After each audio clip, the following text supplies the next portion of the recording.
Hola a todos, bienvenidos. Seguimos con nuestra valijita de herramientas y hoy traemos 7 masas para tirar paredes abajo. 7 herramientas muy útiles, pero que no tienen la virtud de la delicadeza ni de la precisión. Son 7 filtros gruesos que uso para descartar de plano con muy pocas palabras, con un vistazo, libros, canales de YouTube, autores, pensadores, escuelas de filosóficas, etc. 7 filtros gruesos para manejarnos en la infinita variedad de contenidos que nos encontramos a diario. 1. ¿Habla el autor en alguna clase de neolengua? ¿Se preocupa por usar la terminología políticamente correcta de moda? ¿O bien habla en la jerga de algún partido, secta o grupo cualquiera? Si es así, lo descarto de plano, porque la excesiva preocupación por el lenguaje revela una muy escasa preocupación por la verdad. Quien se preocupa por usar la terminología a la moda, habla en neolengua, no seas viejo parlante, realmente no puede estar buscando la verdad. Y si no busca la verdad, no busca lo mismo que yo. Y por lo tanto lo que diga no me interesa. 2. Muy vinculada a la anterior. ¿Lo pesqué en una mentira? Si es así, lo descarto de plano todo lo que diga. Esto es el principio del derecho romano. El que miente en una, miente en todo. Cuando alguien se lo pesca en una mentira, ya no es un testigo confiable. Puede ser esto que, o bien, yo sé que algo que está diciendo es falso y sé que no puede no saberlo quien lo está diciendo. Si alguien revela que tiene un buen conocimiento, por ejemplo, de una época, de una sociedad, porque sabe cómo era esto, sabe cómo era esto, sabe cómo era esto otro, y dice algo notoriamente falso y que no hay modo de que no lo sepa. Puede que, por ejemplo, dice algo de la antigua Roma, que puede ser que alguien que vio 3 películas de gladiadores crea que es así honestamente, pero alguien que evidencia que estudió, que leyó los documentos y dice algo notoriamente falso, es obvio que está mintiendo. Y si está mintiendo ya no me interesa nada de lo que diga, porque aquello que yo ya sé, ya lo sé, es superfluo. Y en aquello que yo no sé, no puedo creerle que lo que está diciendo es verdad, porque no es una fuente confiable. En un caso es superfluo, en el otro caso es inútil. En cualquiera de los dos casos es una pérdida de tiempo. No me aporta absolutamente nada. Lo mismo cuando alguien dice algo notoriamente falso que no puede ser que nadie lo crea sinceramente. Alguien que me dice que 2 y 2 son 5, que los sexos no existen, que la Tierra es plana, que una persona culta que me dice que cree que hay un dios antropomorfo, varón y anglosajón para más datos, no puede creer realmente lo que está diciendo. Entonces, simplemente descarto de plano todo lo que diga. Tercero, en la misma línea que las dos anteriores, ¿tiene el autor un interés claro y consciente de defender una causa cualquiera? Política, económica, alguna neurosis personal, algún interés social de clase, porque eso quiere decir que es propaganda y no filosofía. Y hay un proverbio japonés que dice que el que persigue 2 liebres no caza ninguna, y quien intenta hacer filosofía y propaganda al mismo tiempo va a ser muy mala propaganda y no va a ser filosofía, no va a cazar ninguno de sus dos objetivos. Creo que el mejor ejemplo de esto es el Tratado Teológico Político de Spinoza, un libro realmente abominable, que tiene el mismo formato que la ética demostrada, con su rigor de proposiciones, deducciones, postulados, etc. Ahora bien, cualquier persona con talento y una buena formación filosófica puede hacer una imitación bastante aceptable de Spinoza, y esto incluye a Spinoza. Pero en ese libro es una parodia de sí mismo, es un imitador de sí mismo. Y creo que lo abandoné antes de llegar a la mitad de ese libro. Realmente no vale la pena. 4. El autor pertenece a un grupo demográfico cualquiera que las editoriales tengan obligación de publicar porque hay un cupo, sea un cupo del 1%, sea un cupo del 100%, esto da lo mismo. Porque eso quiere decir que no lo han publicado porque es interesante. Si yo veo en una mesa de una librería un libro escrito por un esquimal y sé que las editoriales tienen la obligación de publicar un 5% de esquimales, lo descarto de plano. Porque quizás ese tipo haya escrito algo interesante, pero sé que no lo publicaron por eso. El editor no dijo, oh caramba, este tipo dice algo interesante, vamos a publicarlo. No, lo publicaron porque lo obligaron. Y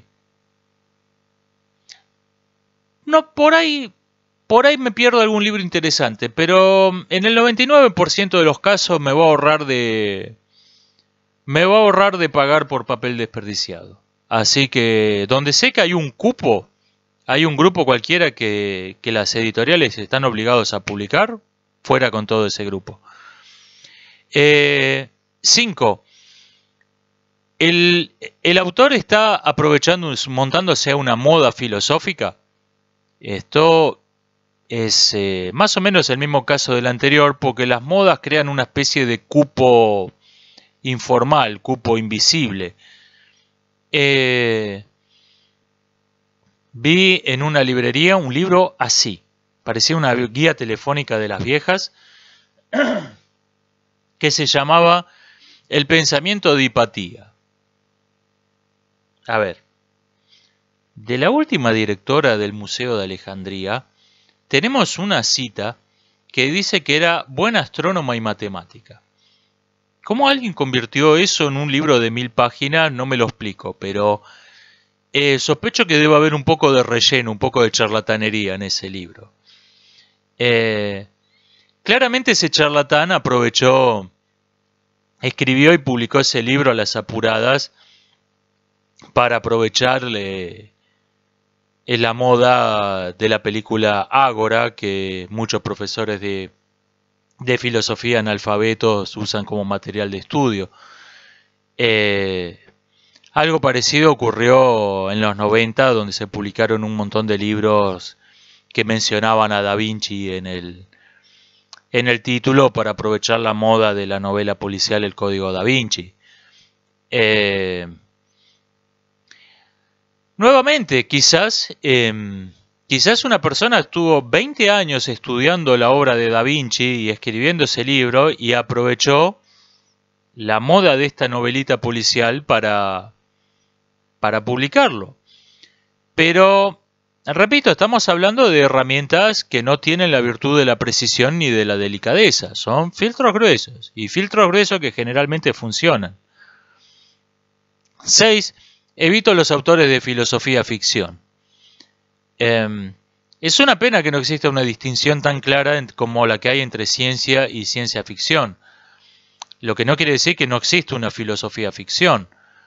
Cuando comienzo a leer a un autor y reconozco esa mezcla confusa de tópicos de diversas escuelas filosóficas, teología rebuscada y heterodoxa y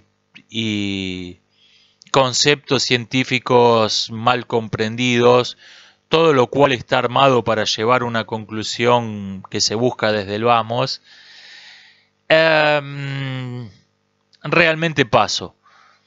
Si uno lo quiere leer como literatura y pasar un buen rato, me parece bárbaro. Pero incluir autores como Teilhard de Chardin en una colección de clásicos de filosofía es como considerar que Philip Dick es un hombre de ciencia.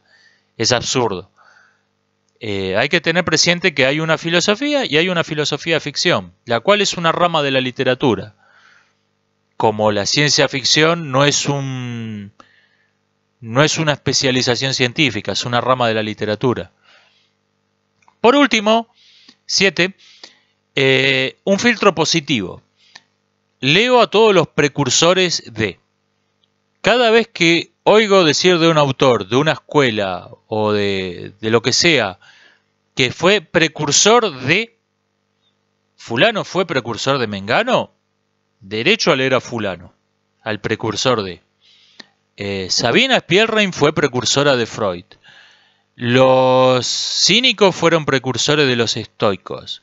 Los ludistas fueron precursores de los marxistas. Bueno, a leer a Spielrein, a leer a los cínicos, a leer a los ludistas. Porque la filosofía más conocida, la filosofía de los grandes pensadores, de las grandes escuelas, no es la verdadera filosofía, no es la filosofía de los verdaderos amantes de la verdad, sino su remake de Hollywood. Toman estos autores a pensadores oscuros y extraños que buscaron la verdad por caminos poco transitados y vecinos de la locura, y publicaron sus descubrimientos con una terminología confusa y llena de ideas extrañas. Tomaron eso, como Hollywood toma una película artística de $5 de presupuesto, o una película suiza o del Congo belga, tomaron ese pensador y escribieron en una prosa más amable, llena de ideas de sentido común, eliminaron todo lo que tenía de extraño y la volvieron mucho más accesible, mucho más simple, mucho más parecida a lo que se dice en las mesas de las pizzerías. Ahora bien, los que realmente valen la pena son todos esos precursores de la historia oficial del pensamiento. No los Michael Bay de la filosofía que vienen después con sus libros hiperconocidos. Libros que tienen la virtud, por ser más accesibles y más publicados, la virtud de conservarse mejor. Prácticamente no podemos conocer a los cínicos si no es a través de los estoicos, por ejemplo. El libro de Sabina Spielrein estuvo al borde de perderse y alguien encontró un manuscrito perdido por ahí. Si no, podría haber quedado una nota a pie de página de Freud, en la obra de Freud de ella. Y esto ha ocurrido, que muchas veces tenemos que extraer lo que estaba diciendo ese autor de sentencias, de notas a pie de página, pero esos son los que realmente valen la pena.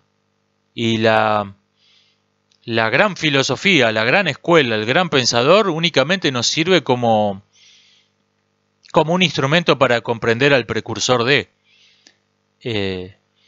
Esta es mi séptima herramienta, mi séptimo filtro grueso, y los uso mucho los 7, me parecen muy recomendables.